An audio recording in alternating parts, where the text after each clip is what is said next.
Tayo po ay sandaling tumigil at ilagay ang ating sarili sa presensya ng ating Poong May Kapal. Manalangin o magnilay ayon sa ating pananampalataya at paniniwala.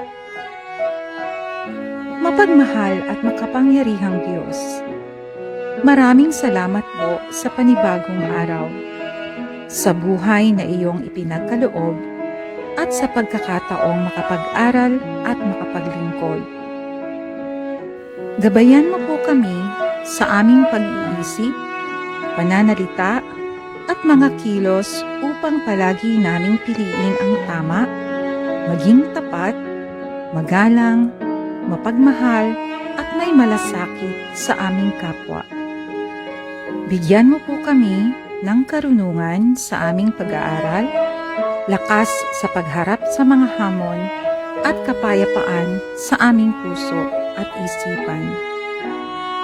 Pagpalain mo po ang aming mga magulang, guro, kawani ng paaralan, mga pinuno at ang buong sambayanan. Ingatan mo rin po ang lahat ng mga mag-aaral at gawin mo kaming daluyan ng pag-asa, pagkakaisa at kabutihan saan man kami naroon. Naway mamuhay kami araw-araw ayon sa aming mga pagpapahalaga at maging mabuting tao para sa aming pamilya, paaralan at bayan. Ito po ang aming dalangin. Amen.